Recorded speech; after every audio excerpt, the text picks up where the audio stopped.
Welcome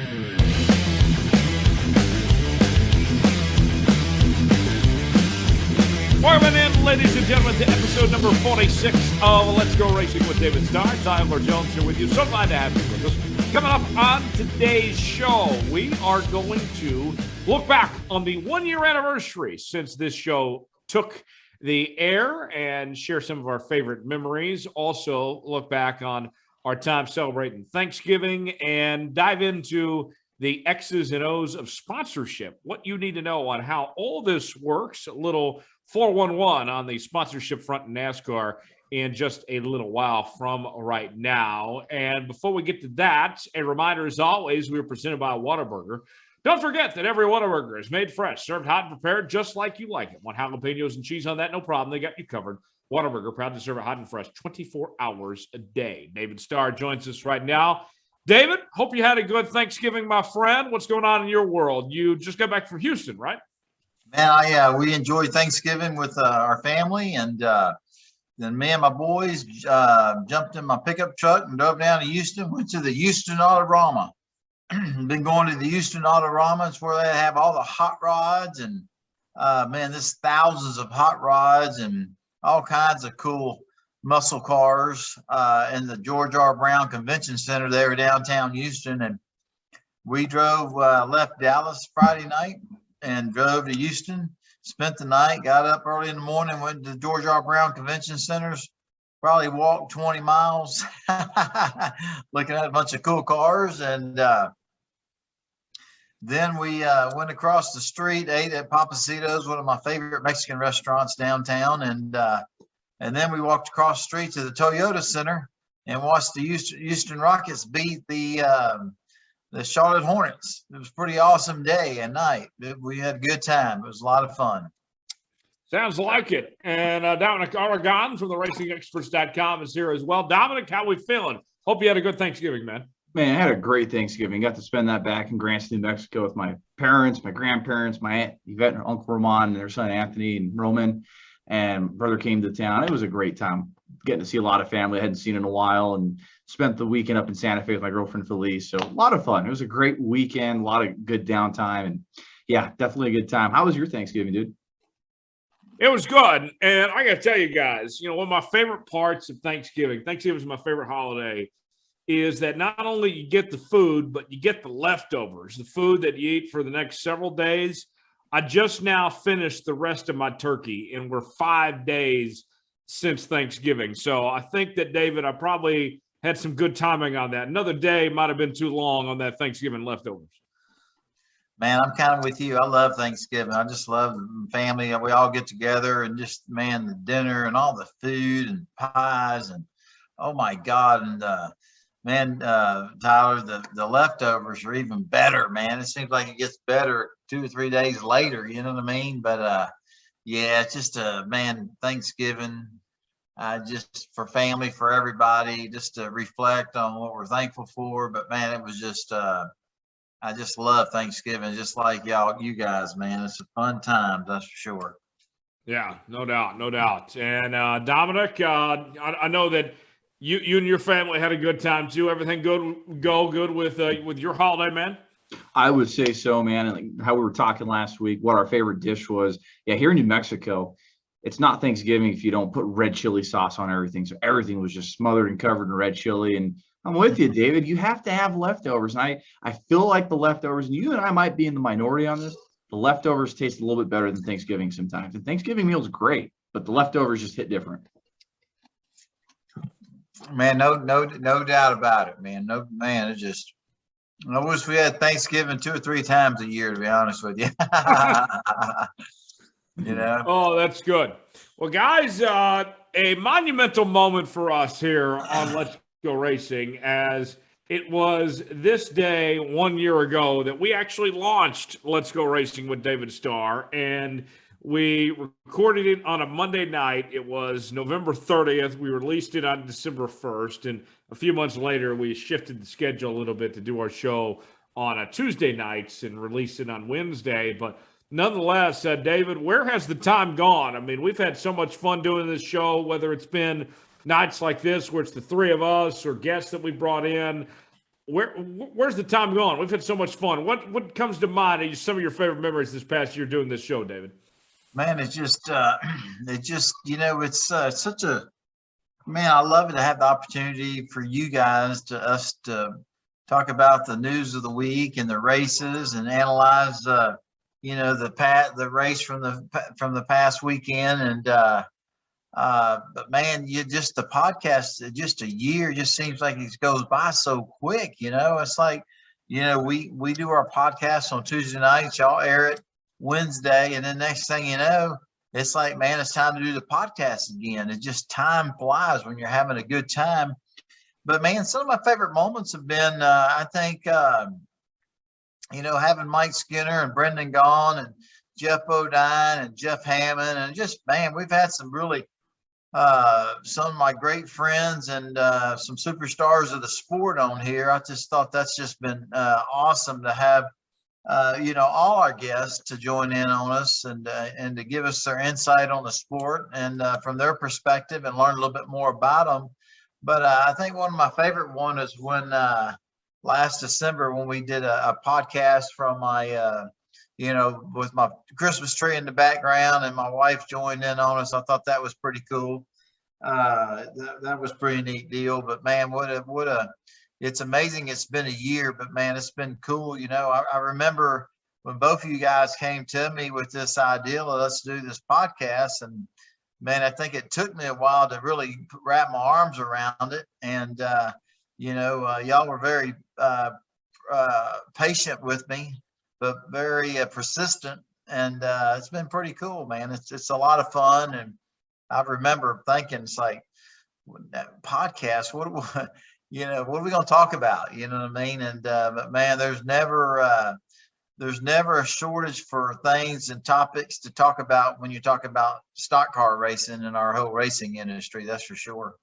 Yeah, that's for certain. It's been a lot of fun to do this show this past year. And Dominic, you and I, we wanted to do a NASCAR show of some sorts for a long time, but we didn't know exactly how we wanted to do it. And I had the idea of let's get David involved, and a couple months later, this thing came together pretty fast of when we had the idea of when we started the show. It's certainly been a lot of fun, and to do it with the three of us. I mean, we're not only just co-hosts. I mean, we're three of the best of friends of some sorts. I mean, this is real what the people see every week. Oh, of course. And to think it all started with a great conversation, Championship Weekend 2019, Homestead, Miami, a few weeks before the pandemic hit. And we're just kind of sitting, sharing ideas. But yeah, Tyler, you're the one that really took the lead on it. You're like, hey, I got an idea here. Let's collaborate with David. We've talked about doing something in the past. Let's make it happen. Let's take it to that next step. You did. And we always give Sherry Eaton, the late Sherry Eaton, a lot of credit for bringing us together and kind of mentioned the idea. But yeah, Tyler, I don't think you can really say enough on like how much you're a big reason this show is existing to 1 year into this as well. Because not only the persistence in making sure it happened, but doing all the logistics and all the background work to make this show work. I can't believe we're a year on it, but yeah, Tyler, you're a big reason we're here today. And man, it's been a lot of fun doing this whole ride with you guys. Never would have thought we'd be doing this a whole year. Yeah. Thank you, Tyler. Yeah. Well, you thank me, but we wouldn't be here without you guys either. So, I mean, not enough about me as far as that goes. Dominic, what's some of your favorite memories of this past year, man? I would say doing the show in December when we had the families on, like how David said, he and Kim, they were in the Christmas tree. You had your dad on. I got to have the guy I look up to, not just because he's taller than me, but my little brother who's just kicking some butt in life. And we got to have him on the show. That has to be one of my favorite memories for sure. Having Jeff Bodine on, all the guests we've had to all the live shows. And I was telling you before we started the show, Tyler, I don't really get starstruck. That's not something that's really happened to me, but I will say it was one of the cooler moments when we were doing our Champions themed shows in May, and we're getting our show ready for Mario Andretti. And on the Zoom thing, it says, Mario Andretti has entered the weight room. I have to say, that was one of the coolest things I've ever seen. I even had to take a photo of that. That was pretty cool. That was one of those snapshot in time moments for sure. And having him on the show and just all the guests we've had and the dynamic that we have built here with the three of us, there's some great chemistry here. There's just so many cool memories that have happened. I'm curious what some of your favorite memories are, Tyler. Yeah, for me, Mario Andretti certainly comes to mind. That was one that when I got that confirmed that we're going to bring him on, that I'm certainly excited for. But when we had Willie T. Ribs on, that was one for me, guys, that was all encompassing. It was not only a learning experience, not only a situation where we were bringing on a big name in Willie T. Ribs, but emotional too. I found myself just touched, and watching his documentary on Netflix afterwards and seeing more about his story and such. That was one where, I learned so much after having him on and watching his documentary, where I felt like I was a better person for getting to know Willie and knowing his story. So that to me is one that stands out, is when we had Willie T. Ribs on, and just all the life lessons that came about that. And, that's what's made this show so unique at times, is that we have a lot of fun, we laugh, and we have a great time, but we get real at sometimes on this show too. And we're not afraid to open up and share where we come from and where we've been. And I felt like we really opened up things when Willie T came on, when he was here back in June, I believe it was, when he was here on Let's Go Racing. David, that was a special moment, wasn't it? Man, that was very special.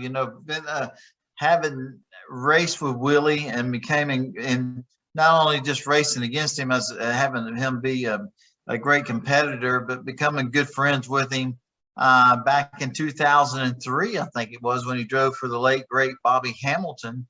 I don't know, we just developed a friendship, over time, and man, he was just a cool dude to be around. And I knew there was a lot of history, a lot of IndyCar history and Trans Am road racing history with Willie T, but I didn't really understand it completely until I was on a flight on American Airlines and I watched his documentary. And I had to say, man, I was looking to my left and my right because I had some tears coming down my cheeks, man. It was very emotional. And him being a friend of mine, I didn't realize that the barriers it wasn't easy for him. He made the driving part look easy, and the successes he had and the races he won, and he was a force to be reckoned with. And man, he was on top of his game.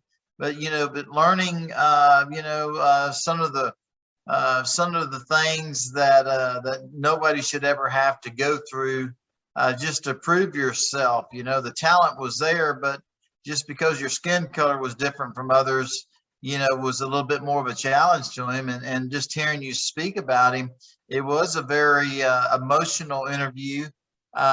You kind of, when we were done, it really made you, it was educational, and you felt, I don't know, I just felt even proud to have a friend like Willie T. Ribs, and man, it did make you a better person, but man, what a great guest he was.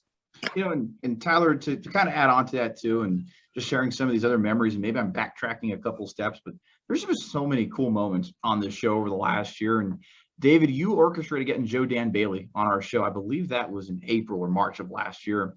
Mm-hmm. And kind of like how we've learned a lot during these shows. I don't know if you felt the same way, Tyler, but as somebody who obviously has never driven at the professional level, only at the local short track level, when you hear somebody like Joe Dan Bailey come on the show, had an engineering background, and like talk about his experiences working with Dale Earnhardt to working with Toyota Racing Development, how they develop their drivers, I really felt like I was a better student of the sport after that episode, because you have somebody come on like that who has such a depth of knowledge about the sport, and they explain it in a way where you're hinging on every word they had to say. That episode with Joe Dan Bailey, I felt like I should have been taking notes in some sort of classroom, because school was in session. Joe Dan Bailey was the professor, and I learned a lot in that show. Yeah, I think that was a great way to put it. And, I think one of the things that gets my attention too is the ins and outs of this sport. Dominic, I mean, you and I, we obviously haven't raced. We haven't been on any pit crews or anything like that, but we are students of the game, as they say. And, hearing from the likes of Joe Dan Bailey of how things work behind the scenes in driver development, from the likes of Mike Skinner to how things go down in the truck series, to Jeff Hammond telling us about not only being a crew chief, but the media side. To me, that's been my biggest joy, is somebody that has loved this sport, been a fan for a long time, is being a student of the game, learning about this sport, the ins and outs. This show, I feel like I know so much more about this sport than I would have had we ever not done this show, Dominic. I totally agree on that. I've learned so much, and you always want to have that mentality where you never stop learning. You want to continue to learn more about anything that you're involved in. And this show has definitely given me that avenue for it. And one of my other favorite memories too to share, and David, you can kind of chime in on this too, right? So a little bit behind the scenes and a little backstory on this. We try to schedule our guests out a week to two out, and sometimes a few weeks out, even so, if the schedule permits. But hey, life happens. And guests we've had just haven't panned out in the past, or like a day before, hey, so-and-so can't make it, we got to push them to next week. So David and I are scrambling on the phone. We get Tyler, hey, who are we going to get on our show? I got to say, that's a lot of fun pulling that together too, because they always say the best products come out sometimes when you're kind of backed up against the wall, and hey, life happens.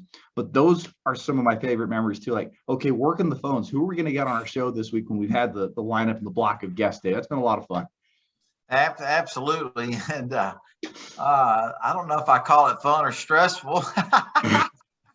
But we've had times where we were calling people up before the show even started to find somebody at the 11th hour. Yeah, no doubt about it. And some of my favorite times, to be honest with you, is when we did it live. I think the 2 Texas races when we were all together in a condo after we got through racing and having a live audience. I thought that was really, it was kind of cool to have a live audience as we do our show, our podcast. And I just thought that was kind of a special moment for us, you know what I mean? And that's some of my favorite stuff right there. Yeah, there's nothing like beating a live audience on something like that. I mean, we tape these as if we are talking to a live audience, but that energy, you just feed off that energy. That first show, Dave, we did back in June, we probably had 30 people in the condo, 25 people, and we just fed off the energy. The same in the October race, and there's just a different element to doing that live, and yeah, it's a lot of fun. No doubt. We just so from this, we're just gonna make it bigger and better, guys. That's it. Yeah, a lot of great stuff ahead. We're 1 year in, but we're really just getting started here on Let's Go Racing with David Starr each and every week. And it's been a lot of fun, and we got some great stuff down the pipe that certainly we'll be working on, and some good stuff to announce over the next few weeks as we're leading closer to the Clash from the Coliseum in Los Angeles. Guys, what we want to focus on in over the next few weeks with these off-season shows, we get to dive into more things that we typically don't get to talk about during normal race weekends. And, if you recall, in the early shows, we spent these off-season episodes looking back at David's career and talking about his time in the Truck Series and the Xfinity Series and the Cup Series.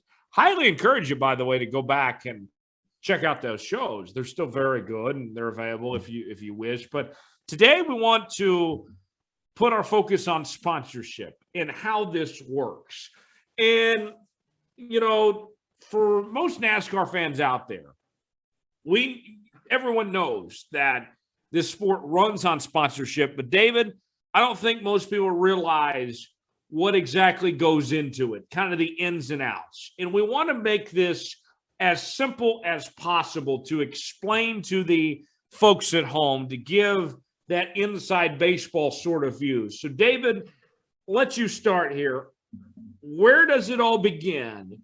A team looking for a sponsor to fund their team so they can go out there and race. Where does it all begin? Let's go from there. Where does it start?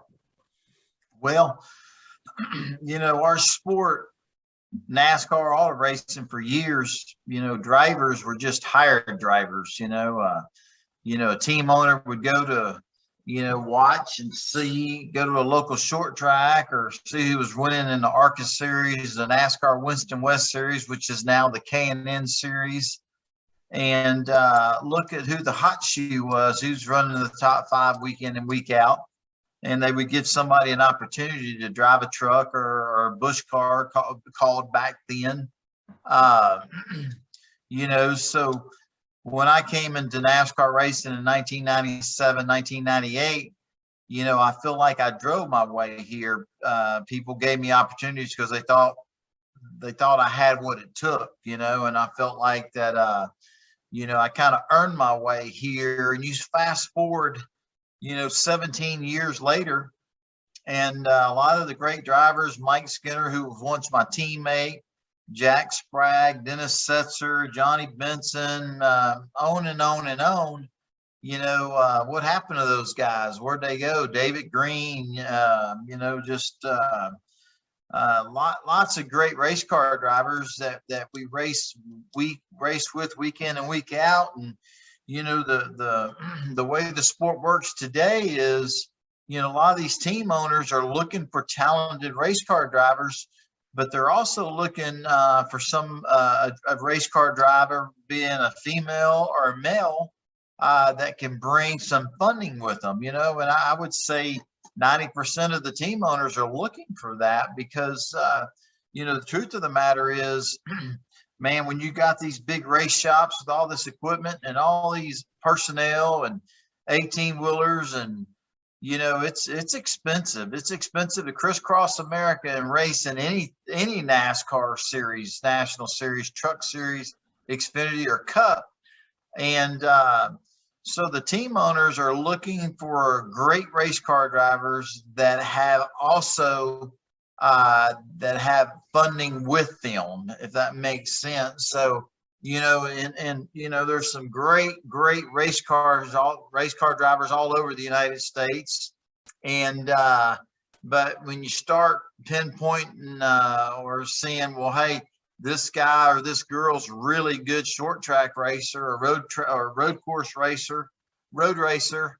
Now, which one of these great race car drivers have funding with them, have a sponsor, or their grandparents or their family, mom and dad or grandparents are willing to the family's willing to put up some money to bring to the racing team so their son or grandson or granddaughter can drive for that team. And it seems like the whole industry, we heard it for years. You guys have probably heard it for years, that IndyCar racing was like that for a long time, way before that happened in NASCAR. And now, 90% of the team owners are looking for a great race car driver, but also that has a lot of funding behind them, whether it be sponsorship or family money. So that's basically, what we deal with in towards the end of the season, into the winter, is trying to have enough funding or sponsorship to be able to continue the following year. Yeah. And with that being said, one of the things that I think about, and Dominic's probably thought about this too, is talent good enough anymore, David? I mean, if you are the best of the best, but you don't have any funding behind you, what do you do at that point here? Is there a path to get there if you don't have mom or dad or grandpa with some money behind you of some sorts? Well, man, that's one of the things that's different in the sport today from when I came in. And man, I think just for the health of the sport, if there's a young girl out there or a young kid out there that's very talented, that's just naturally talented driver, you would hope that one day they would end up in NASCAR, because everybody races in NASCAR. Most of them are track champions here or there, earn that way there, but it's a little bit different these days, and hey, everybody's different. My story and how I got there and how I sustain it is different from, all your other competitors. Everybody's got their own story and how they're able to race at the level we race at. But what you said, Tyler, there are lots of great race car drivers out there that could perform and win and race good and have the talent to race in NASCAR, but they might not ever get that opportunity because they don't have funding behind them, And only thing that, I know you guys and myself would just tell you It's just, how bad do you want it?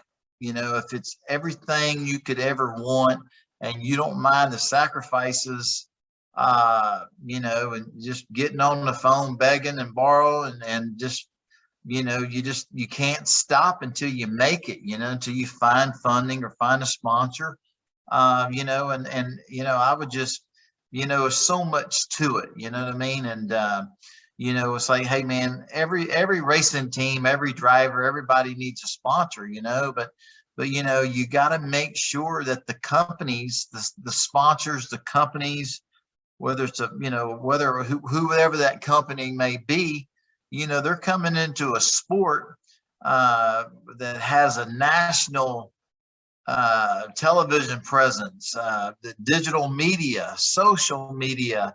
Our industry, the eyeballs on it is, I don't even have the statistics, but it's off the charts. You guys know the statistics. I know it's huge. I know it's big, but what NASCAR offers, car manufacturers, different companies, all the companies that make up what we make a living in our sport of NASCAR racing, man, they do it because it's business. There's value. The platform is incredible, off the charts, and it works for the team. It works for the racetracks. It works for NASCAR. It works for the drivers.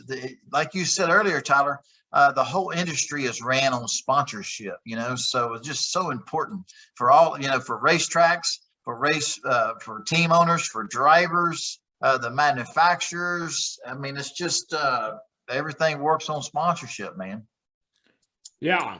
Yeah, you're absolutely right about that. And Dominic, I mean, you've seen the relationship between teams and sponsorship is so important, and how that thing goes here. We have an outside perspective, but there's a whole lot more going on, Dominic, than what we even see. You can only imagine, right? And I've heard of insider stories over the years, how a lot of companies, like, for example, Joe Gibbs Racing, I don't know the extent of the business to business model that the sponsors have, but I know a lot of the sponsors work together. I remember a veteran journalist telling me a story about how Hendrick Motorsports was able to get DuPont Automotive Finishes to sponsor Jeff Gordon in Atlanta in '92. It was something to do with a deal with the dealership that Rick Hendrick was running at the time, or dealerships. So there's always more layers to the sponsorship that we see at the NASCAR level, and all these willing and dealing. I remember journalists telling me too, a lot of drivers, even in the Cup Series, there's some guys out there that, yeah, they've brought sponsorship, but they're not getting paid for what they're doing in the Cup Series. There's some guys making millions of dollars. There's just so much dynamics. And I think what makes NASCAR different from the other sports, and again, just an outsider perspective, you really don't know contract details in unlike other sports. It's not open and transparent like it is in the NFL or Major League Baseball. And I think that's where you see a lot of the creativity come in too, because a lot of that stuff isn't public. You have a lot of drivers and sponsors dealing and willing whatever they can to be able to get in the rides that they do have. Listen to you talk, Dominic, what you're saying, and it's a very powerful thing, for these team owners that have Rick Hendricks and his automotive group. I don't know, you guys might know, but I believe he's got 300 or 400, maybe more dealerships across the United States. And when you have that type of a corporation, I mean, you can go to the paint manufacturers, DuPont, so whoever, and say, hey, if you want to be my dealership or my Hendrick Automotive Group of dealerships, if you want to be our paint supplier for all of our dealerships, then we need you to look at our racing program, and that's called leverage, And another one comes to mind for me is, John Menard.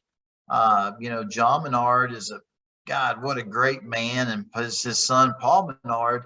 But, the Menard stores is like a Lowe's or a Home Depot. And, they have pumped so much money into this industry for years.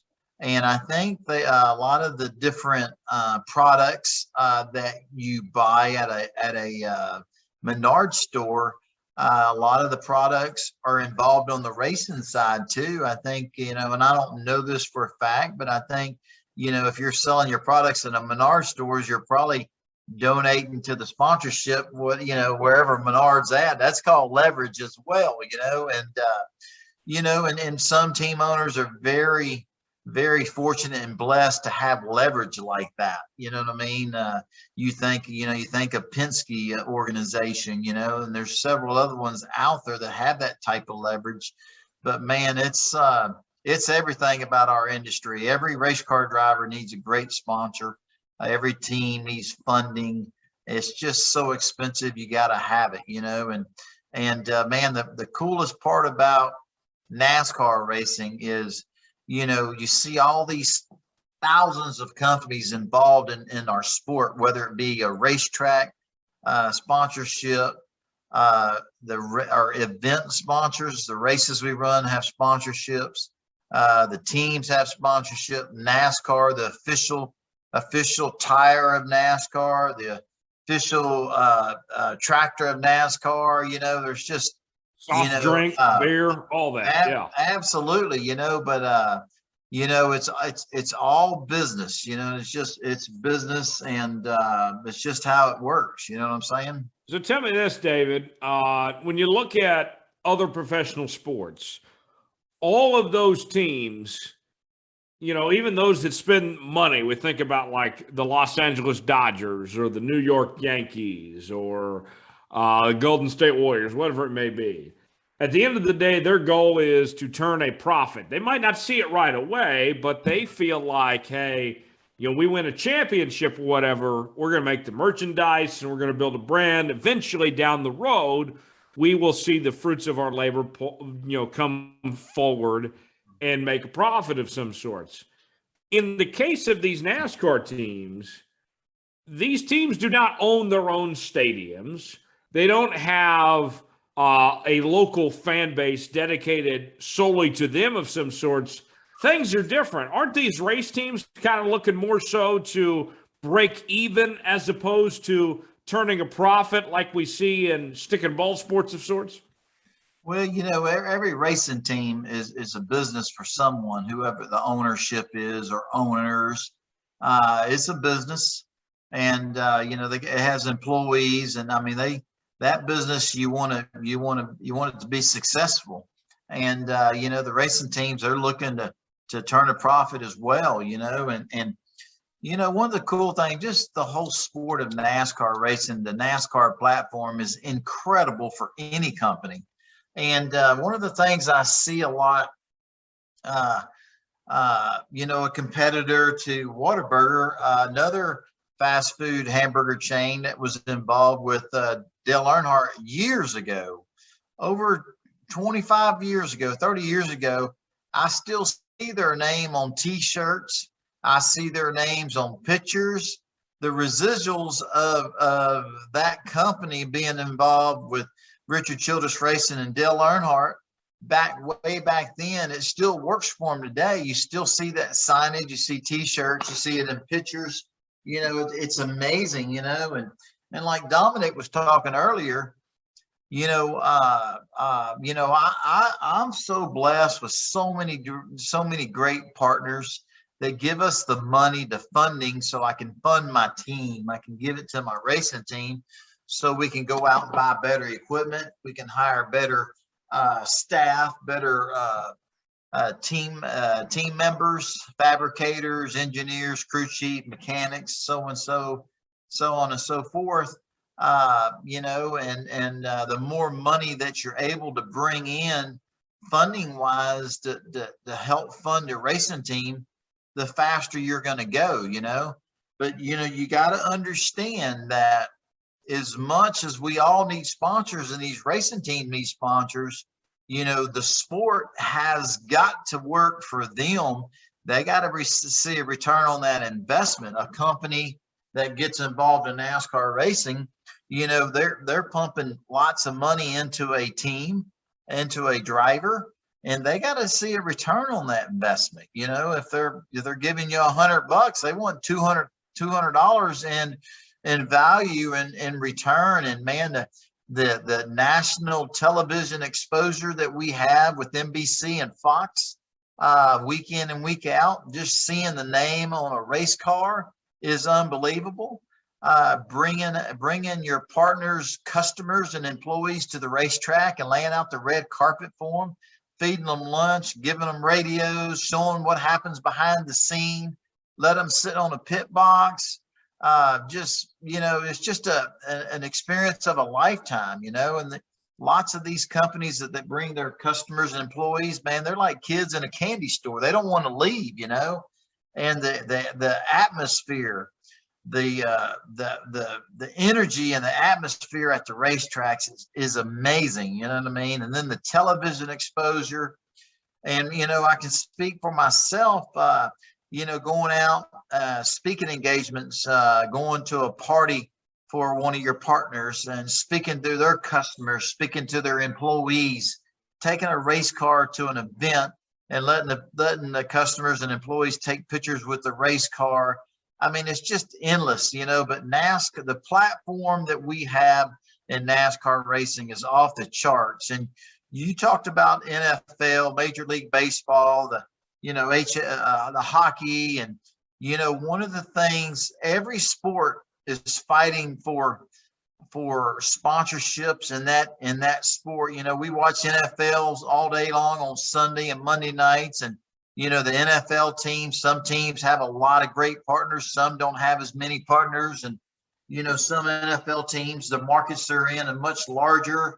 I mean, you know, some NFL teams get lots and lots of money. Other ones just get lots of money. You know what I mean? So, you know, it's all business. But man, one of the cool things about NASCAR racing is you, the fans.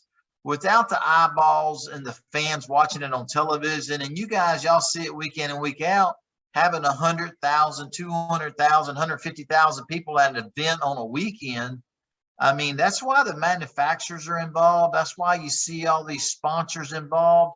That's why you got so-and-so tractor company, the official tractor of NASCAR, because it's just got such a big, huge following all over the world. And the NASCAR fans, they're so passionate. They're passionate for their drivers that they support. They're passionate for their manufacturers. They're passionate for the sport. And I think the biggest thing that our sport is proud of is the fan loyalty to the companies that are involved in the industry, whether it be on a race car, whether it be on a wall at a racetrack, or a big signage banner, or the sponsor sponsoring the race. Man, I think our sport, and I asked the question to Dominic and to Tyler and to you guys, I think our sport is number one in fan loyalty to the different products and to the sponsors of our industry. I think you're right. Brand loyalty goes a long way in NASCAR. And David, one of the cool things about being a journalist across any discipline, right? You get this access and you get to ask these questions, and you're kind of representing the people of what you're covering, right? I'm not going to say we're politicians by any stretch of the imagination, but you're kind of representing the people in that niche. You get to be there and ask those questions that everybody is wondering, and kind of going back to that fan residual, or the sponsorship residual rather, that you were talking about. There was a fan that asked me, who better than to ask a driver? So you talked about all the benefits that sponsorship brings, right? And from having corporate guests to fan giveaways, and the possibilities are endless. But I did have a fan ask me one time, good press or bad press, at the end of the day, do sponsors, I mean, even when a team has a driver crash out and that replay is being shown over and over, and those logos are plastered all over the car, in a situation like that, is that still good press for a sponsor, in your opinion, Dave? Well, absolutely it is. You know, obviously what we do, our industry, it's all about winning. You know, it's about winning TV exposure, branding, marketing, you guys, we race a lot of races in a 11th month time. And, and let me tell you, man, as hard as we run, 110%, as fast as we run, we're all fighting for the same real estate at times. it's only a matter of when. You know, everybody wrecks. You try to keep them to a minimum, but having a wreck is not anything that anybody desires to be part of it, but it's part of what we do. And having NBC and Fox and all the media outlets that cover our races, I mean, it's sometimes it's not a bad thing when you have a wreck, because man, the camera is on that car that's wrecked, or it's, you know, it's only for 5 minutes, you know what I mean? So you're getting exposure for your sponsor. It's all about TV exposure. But, you know, bringing the customers, bringing your employees, rewarding them at the races, just the engagement of having your race car driver, your spokesperson come to your company functions or your corporate headquarters and talking to the employees and the customers. The big, you know, and just, I think, you know, companies that bring their customers and entertain them at the racetrack, man, that's such a cool experience. And what a way to thank your customers. You know, what a way for us to thank our fans for being race fans is to bring something really cool where they have an experience of a lifetime. That's something they'll never forget. You know, it's just the whole, everything that our industry, NASCAR, stock car racing, offers a company. It's unbelievable. It's incredible. You know what I mean? And for all the partners we have, I mean, we're not into short-term sponsorships. Most, I'd say 85, 90% of the people that partner up with us, they're here for long terms, because we go above and beyond to make sure that there's value for them, and they know how much we appreciate what they're doing for us. And we're doing everything we can to make sure there's value for them. And another thing that we didn't really hit on is, man, when you bring customers and employees and give them experience of a lifetime, and you're seeing your race car on television, getting national TV exposure, and the social media, and just everything that comes with it. But man, you talked about it earlier, Dom. He said business to business. You know, one of the things that we try to do for all our partner is to enhance their sales, enhance their services, and we're trying to get our other sponsors to buy their products or use their services, and it don't get much bigger than that, man. But if I feel like I work for 90 different companies, you know what I mean? Because I'm always trying to figure out, what can we do out of the box? What can we do to get them more business? What can you get them to give them more exposure? Or how can we get this company to use their services? You don't ever stop thinking about that, you know, and it's a beautiful thing. Man, you bring up a great point there, and that was what I was going to follow up with, because I remember having a conversation with Corey LaJoy about 2 or 3 years ago, and he was kind of transitioning between rides. He was telling me, he goes, man, I will get in a chicken suit and do whatever I need to do to make a sponsor happy or do what I got to do. So, I mean, I was curious too, like in all the sponsorships you've worked with and all the endorsement deals you've had over the years, David, what is maybe the most out of the box, or like the greatest length you've gone to or at a sponsor's request to make them happy? Well, yeah, I mean, you know, it's all about what they want, morally, and, you know, I'm a, you know, it's like, you know, I think a lot of our partners with us because, you know, we're champions on and off the racetrack. We carry ourselves like we're winners every day. You know what I mean? And I think there's a lot of benefit in that, you know, and you know, Whataburger and, you know, all our other sponsors, you know, they know we're going to represent them. You know, once you have a company like Whataburger, it's just not on Saturday afternoons when you're racing. I'm a spokesperson for them 24/7. You know what I mean? But, you know, just thinking about what's the question you asked me, what are some of the craziest things some of our partners have asked us to do over the years? You know, nothing really stands out. There's been a lot of cool things, you know, having a construction company that sponsored me, going across America, going to power plants and gasoline refineries and chemical plants, and talking about safety and teamwork in our sport is the same thing the construction industry deals with, you know, every day, every week, every year. Safety, keeping people safe at work, teamwork, people working together as a team. I mean, I don't know, I think every industry, every type of company, all the different people that work for these different corporations, they're a team. They work together to have a successful company, and the safety aspect of it for anybody is important, and but man, I've had the opportunity to go to some great places, represent some awesome partners, and talk to a lot of people about our industry. And what an honor that is, to feel like that you're of value and people want to hear what you've got to say. It's just it's amazing, man. So David, along those same lines, have you ever gotten to a point where somebody, a sponsor, asked you to endorse or do something that you didn't want to do? I've never had a company that wasn't principle based or morally based, that was way outside when you start questioning their morals. I've never had that. I'm sure other drivers have had that come their way where they had to make a decision. But man, people, hey, I'm who I am. I'm not going to change the person I am. I feel like that, morally and principle wise, that I feel like that. Hey, I'm not going to change that for anybody. I was born and raised this way. I'm going to do what's right. To change yourself to fit a sponsor or fit somebody's brand, no, I'm not going to do that. But for that brand to come to me and want me to be a spokesperson for them, I just think that's a compliment to you.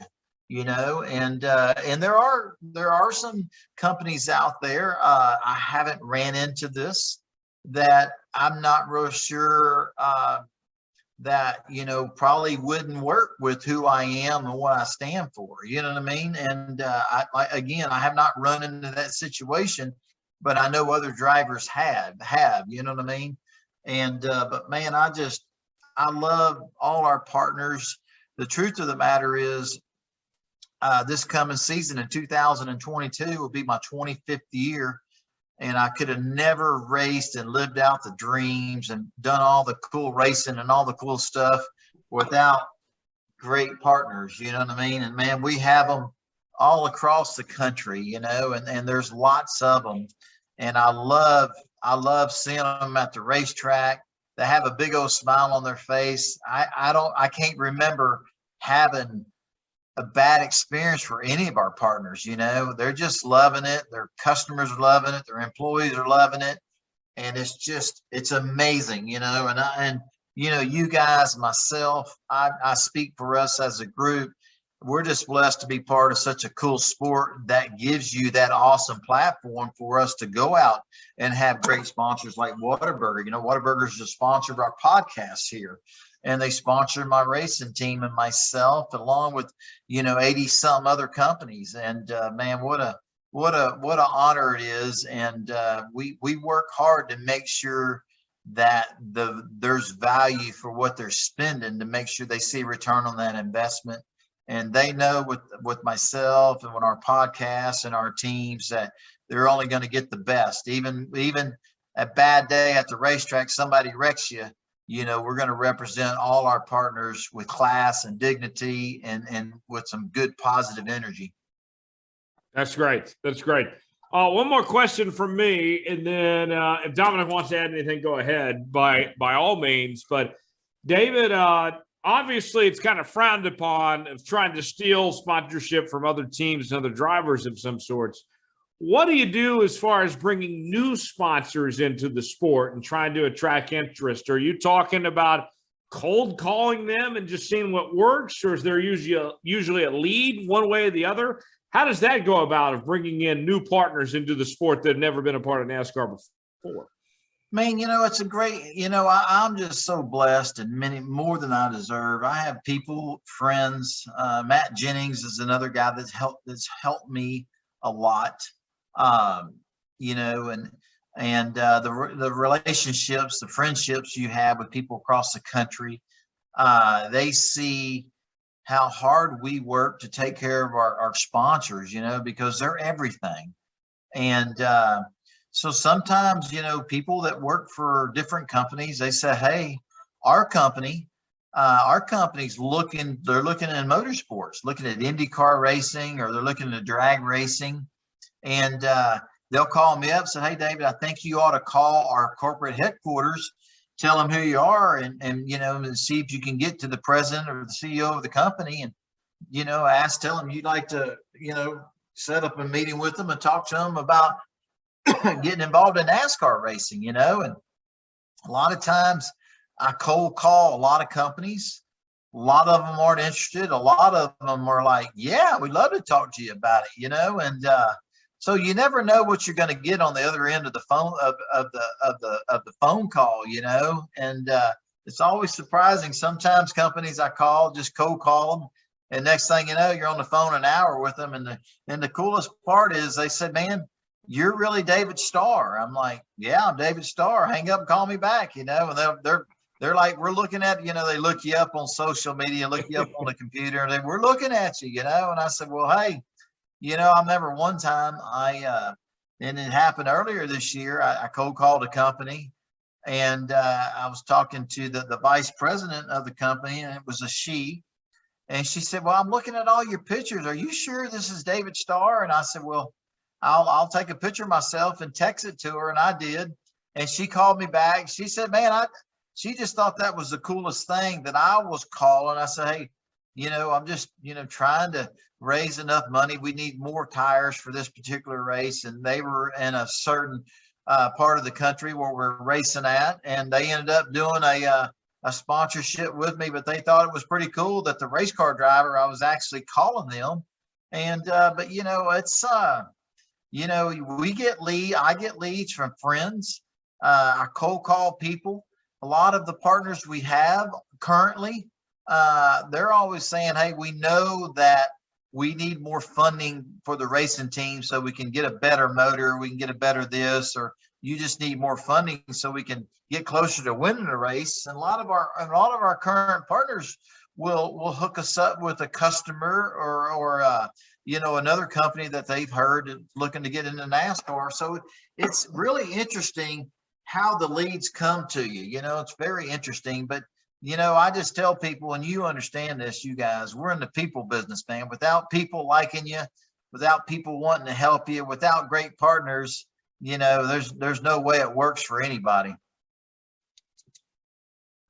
Absolutely right. That's a great point. And we will go ahead and shift gears to our news and notes segment. But before we do, just a reminder that the folks at Whataburger cook up 100% pure beef burgers 24 hours a day. You can get your burger fix anytime, day or night. Whataburger, proud to serve it hot and fresh 24 hours a day. Whataburger. And we're not kidding about that, guys. On Wednesday night, I was having a good time with my buddies, being what they call Blackout Wednesday. And there was a Whataburger within walking distance, about 3 minutes away from the bar I was at. And you better believe I walked myself in the rain to get me some Whataburger because I could not be denied. And I got the Whataburger. We had a great time. So it helped my night go great, even better than what it was. Well, I got to tell you, Taylor, I'm on my way to Santa Fe this Friday, and I was texting Felicia, what are we going to do for dinner? Because we try to get something to go out to eat with. And we're going back and forth. I said, I got it. She lives up in Santa Fe. There's no Whataburger in Santa Fe, but there's one about 40 minutes from her house. I said, I got it. I'm going to order some Whataburger for us on the app. I'll go through the drive-through. I'll park in the parking stall, even better. Have them deliver it to me, and I'll take it up to your house. We'll have Whataburger for dinner Friday night. She's like, yeah, that sounds great. Well, it wasn't in the middle of the night or Blackout Wednesday or whatever you called it, Tyler. But I drove to the Whataburger for lunch today, and man, y'all know what I had. Let me get. What's that? If I remember correctly, it's the number one with no cheese, no tomato. That's perfect, man. With the Dr. Pepper and some onion rings, and it was amazing, like it is every minute of other time I've been there. You know what I mean? So yeah. And we learned before the show that David would choose cheese over something else. We'll leave that to the imagination of what that something else is. Absolutely.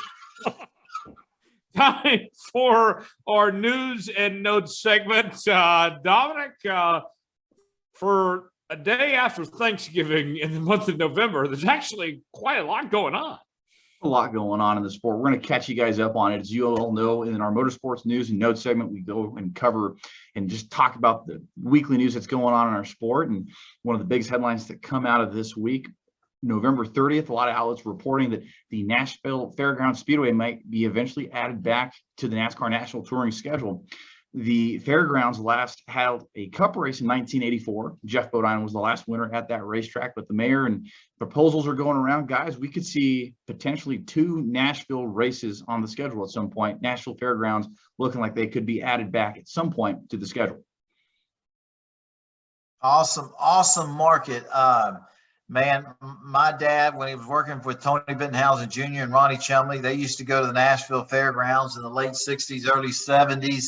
Racing, there's so much rich history of racing there at the Nashville Fairgrounds.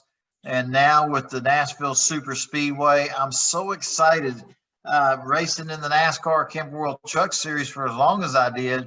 I think the first 5 years of my career in the Truck Series, we raced at the Nashville Fairgrounds. And man, what a historical, cool short track. Man, I love that racetrack, and I'm so excited, Dominic, to hear the news. I didn't know that, but man, that is some cool news. And I knew that the NASCAR Cup Series raced there for years.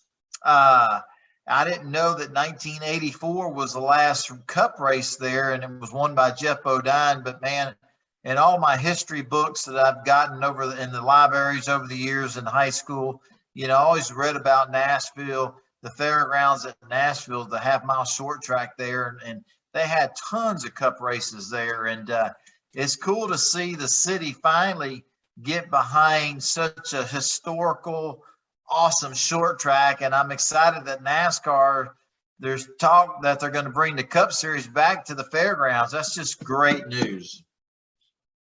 Well, and Dominic, we saw that the Nashville Super Speedway race this year was so well received. Mm-hmm. The Fairgrounds has got so much more history and tradition here.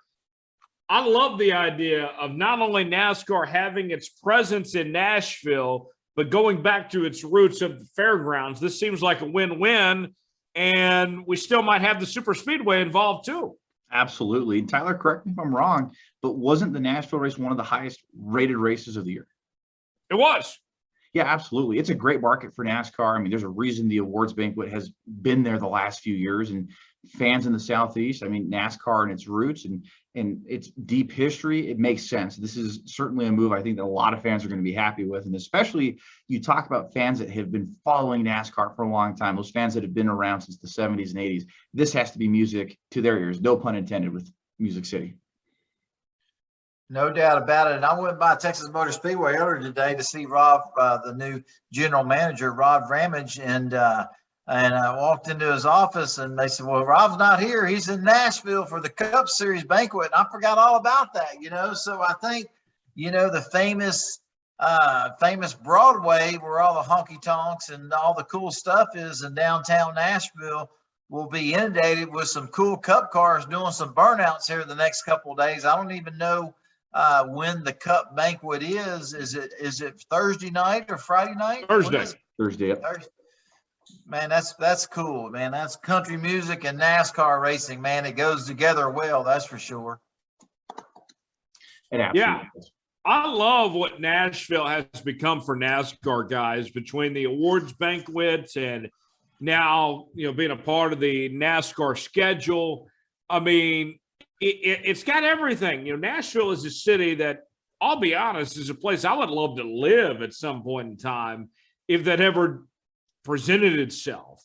And you think about it, of being right in the heart of Tennessee, NASCAR country, one of the entertainment capitals of the United States.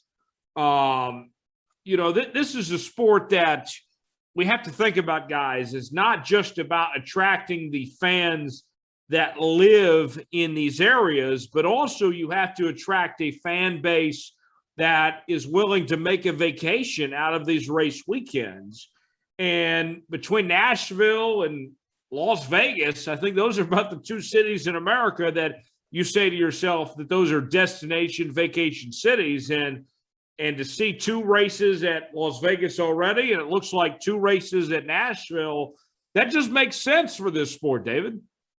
Absolutely, man. And when we raced at the fairgrounds and then they built the Nashville Super Speedway, man, just that Nashville, the history of how much racing, I remember looking at a bunch of old racing programs that my dad had. I read a lot about Marty Robinson, the country singer that just loved racing the NASCAR Cup Series, and Darrell Waltrip from the Nashville area, the late great Bobby Hamilton, Sterling Marlin. There's just been a lot of great race car drivers that come from that part of the country. But man, it's just with the country music, the entertainment. I remember, when we went to Nashville Super Speedway, was it May we were there? Man, I think before the Cup race Sunday, I was walking to my car. I couldn't believe it, man. I saw Kid Rock. I went over and talked to Kid Rock for about 10 minutes. He was a big race fan. I couldn't believe that Kid Rock was standing right by my Cup car. I was like, wow, man, that was amazing. And just all the country singers that were there, and the fans, man, that place was sold out. It was amazing how many people were there. It was just a great weekend, but I'm just so glad to hear the news. And I think, like you said, Tyler, Nashville's the history of NASCAR and the fans from that part of the country. They're just your diehard NASCAR race fans for sure. Yeah, I think you're absolutely right about that. Dominic, what else we got? So we know in 2022 of a driver that got, can we say a double promotion? He bypassed the Xfinity Series. We know Todd Gillan is going Cup racing in the year 2022. Front Row Motorsports announced on November 30th that Todd Gillan, third generation driver, David Gillan, Butch Gillan, father and grandfather respectively, will be running in the Cup Series in 2022 in the 38 car. Michael McDowell will return as his teammate. This will mark the fourth different driver in that car over the last 4 seasons and a rookie in the last 3 seasons. And guys, I mean, I'm really impressed. I mean, this is kind of the Kurt Busch approach. Kurt Busch, as you might recall, bypassed the Xfinity Series completely when he jumped from the Truck Series to the Cup Series in 2001. And that's what's going to happen here with Todd Gilliland taking the reins of that 38 car. Well, and the other thing, David, is that we saw Front Row have success last year, not just the Daytona 500, but Michael McDowell had some great moments this year. We know with the next-gen car, this being the great equalizer of some sorts here. I'm happy for David Gillan, and I'm happy for Front Row Motorsports here to, I say David, I mean Todd, to get this opportunity. This is a great chance for Front Row to try to compete and see what they have here right away with the guy that is part of a good family of racers here.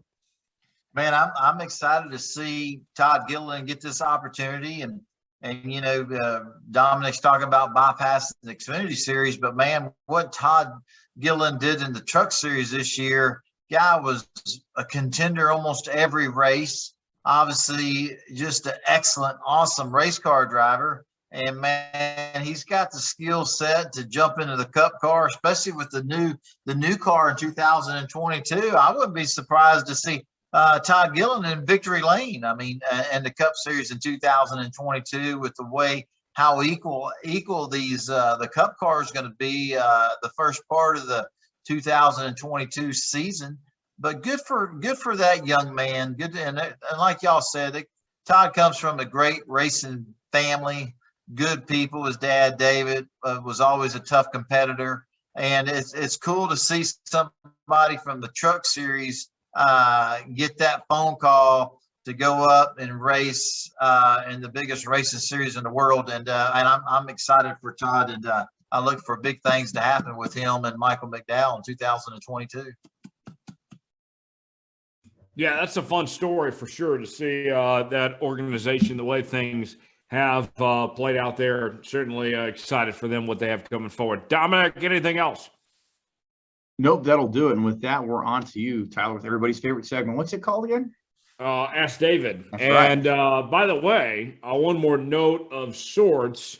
Just got announced that the Clash will air on the Big Fox network. Originally, it was slated for FS1, but instead, to open up the year, we will see it on the Big Fox and live from the LA Coliseum.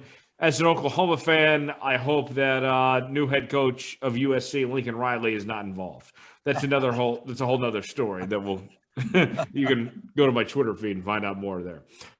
All right, before we get to our Ask David segment, stop by Whataburger for a hot, hearty breakfast. Any morning or late at night, they're serving our breakfast from 11 p.m. to 11 a.m. Proud to serve it hot and fresh 24 hours a day. What a burger. All right, David, let's go ahead and get to the inbox. And this time, we're going to start out with a question from Kelly. Kelly wants to know, David, what is your favorite part about Christmas? Well, everything about it. I love, if you could see the front of my house, man, my Christmas lights they look great. There's a bunch of them.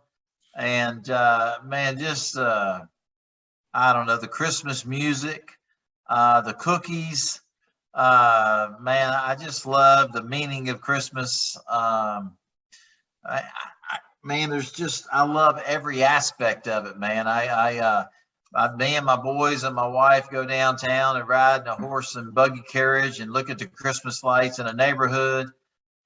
We go to plays. It's just, man, I'm like a kid still when it comes to Christmas, but man, I love Christmas lights. I love Christmas trees. I love Santa Claus.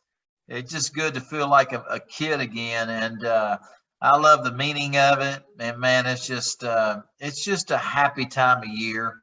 I just feel like, no matter what's going on in the world, in our great nation or political or whatever, man, when Christmas is here, you see people smiling. It's a happy time of year. The Christmas music, man, I've been listening to Christmas music for about 10 days now, man.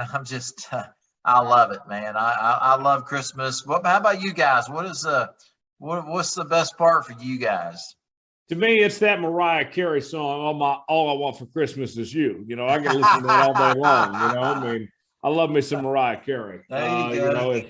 If all she wants for Christmas is me, that's great. I'll take advantage of it. Dominic, what about you? What's your favorite part about Christmas? Oh, it's so hard to top that, Tyler. But I think my favorite part is just the traditions that we have our family. Like we go to Christmas Eve Mass, and then we go to my grandparents. We have a big spread of food, and then we gather on Christmas Day and open presents. So that's always really cool. And I have to ask you guys, because this is a New Mexico thing, and it may or may not be outside of our state, but I know our state's very traditional with a lot of foods and customs and traditions. I'm curious if either of you guys know what bizcochito cookies are, and if so, if you like them or dislike them, because that's a big thing around this time, Christmas time. They're kind of like a sugar cookie with cinnamon and anise and a little bit of sugar. Really, really good. But I'm curious. No, I've never heard of it. Have you ever had a bizcochito, David? Man, I'm not real sure. I don't understand what he's talking about, Tyler. But I love my Christmas.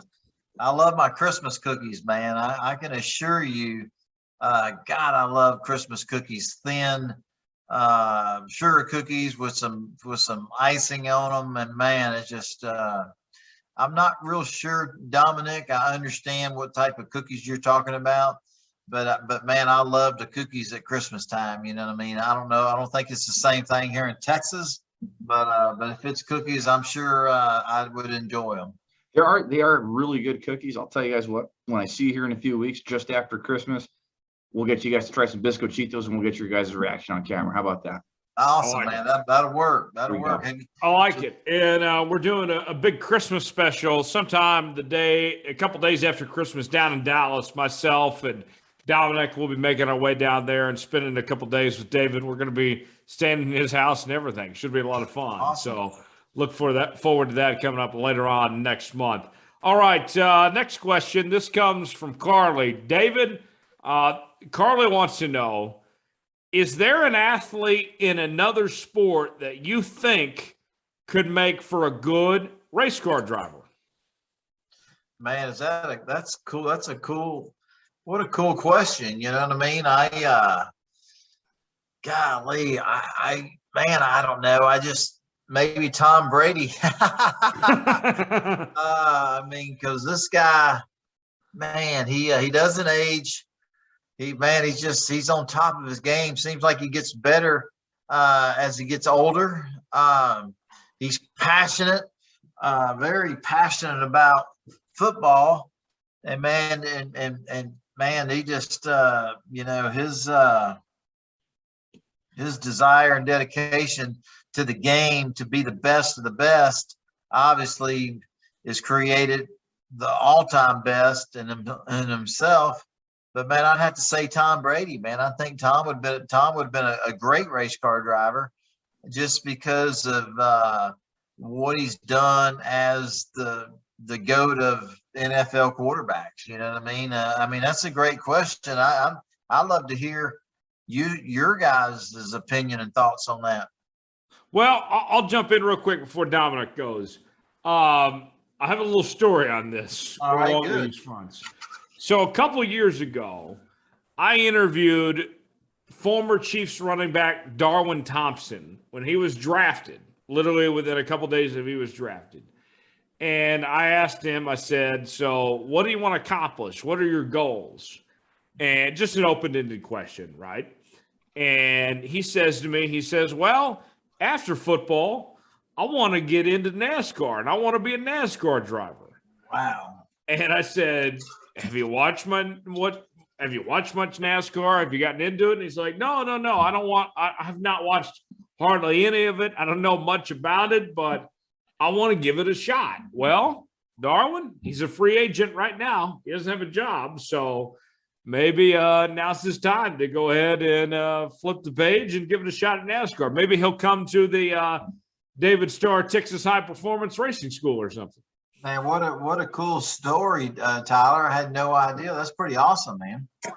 And he won a Super Bowl with the Chiefs. So he had a decent career in the NFL. Now he might be time for him to transition to something else. So who knows? Absolutely. Who knows?